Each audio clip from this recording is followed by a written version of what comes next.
Trying to ruin my speech really, because Rich, I was going to mention cat's lips in mine, but Rich got it.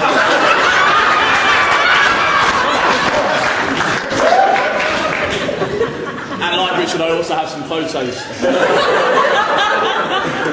Good afternoon, my name's James, and I've been given the great honour of being Gav's best man. Gav Carl Kennedy Cox has lived in Worthing all his life, with a short stint in Sheffield. As a youngster, he went to John Selden Middle School in Worthing. His head teacher at the time commented that Gav wasn't like other 5-year-olds in his year. He was 12.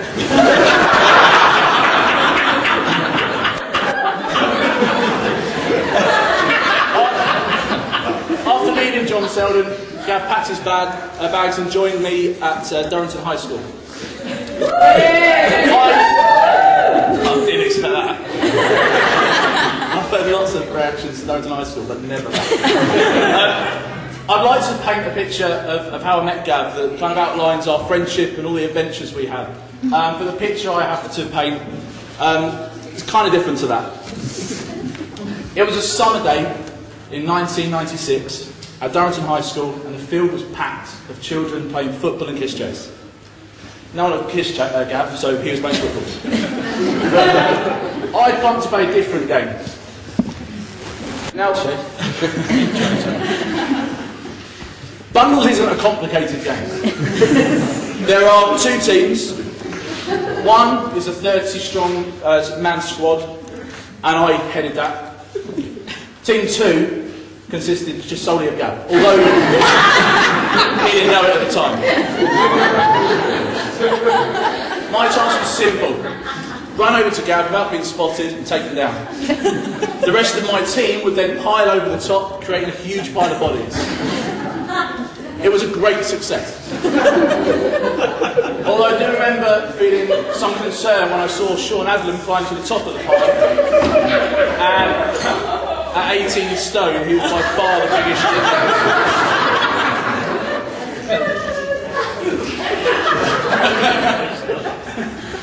As the bell rang, I remember being quietly proud of the way it panned out. I knew that Gav would appreciate how well it had gone and my efforts, and would no doubt come over and congratulate me, seeing as he was such a good sport.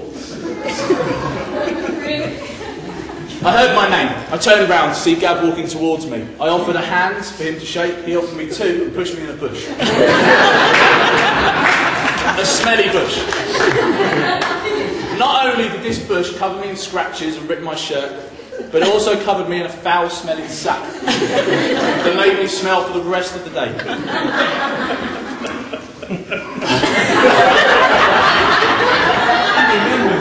But as I picked myself up and dusting myself off, I knew that I'd made a friend for life.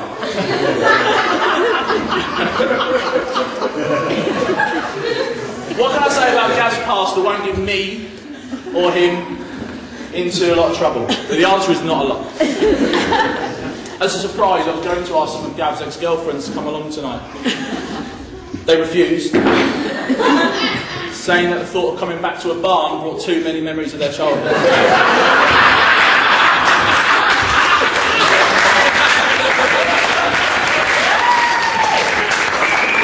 Everybody's entitled to be ugly, but some of these girls abuse the privilege.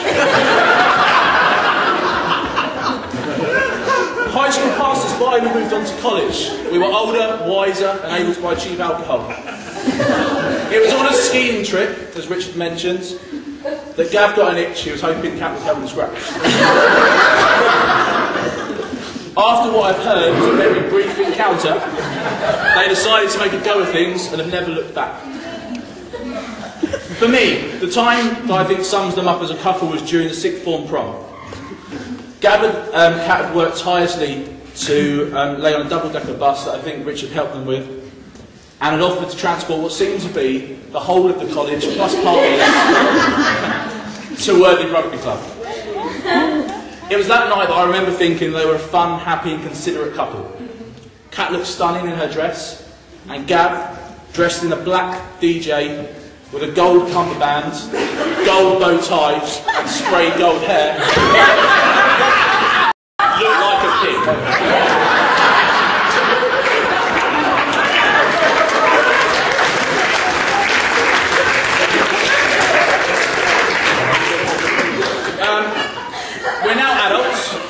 Okay, and Gav and Kat have become a massive part of my family's life.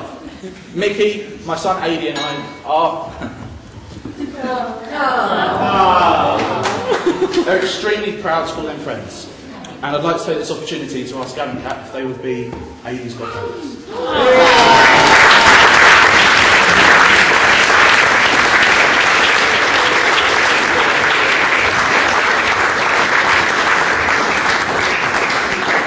Thank God they said yes, I didn't have the rest of them.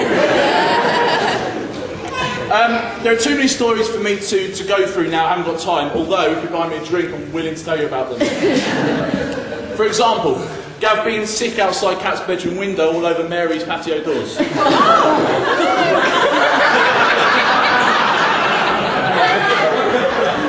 Waking up at 3 AM and realising the curry delivery driver had let himself in. Seeing Gav on the sofa in his pants and leaving the curry next to him. He's coming tonight. The stag do in Magaluf. And Gav being whipped by a stripper until his backside bled. Being in the Red Lion Beer Festival and wrestling a 24-stone man, both stripped down to their pants. The YouTube sensation of Gav and the guys from university clambering down a coal chute. Google it, it's amazing. Starting up a fence repair business with myself, Barry,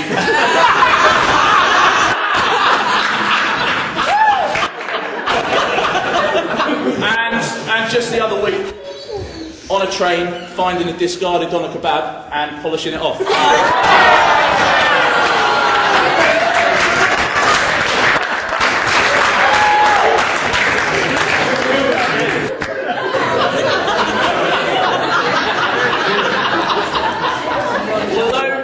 Although these two things have already been done, I feel like we need to do them again. Part of my duties also include making some toasts. I'd like to start with the bridesmaids. I'm sure you'll agree that if Heineken did bridesmaids, they'll be nowhere near as beautiful as the ones we've got here today. Please raise a glass to the bridesmaids.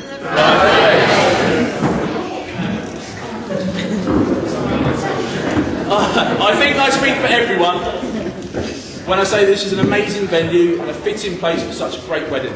The only thing that eclipses the beauty of these barns is Catherine. I'm sure that you'll agree that Kat looks stunning. I hope the two of you have a fantastic life together.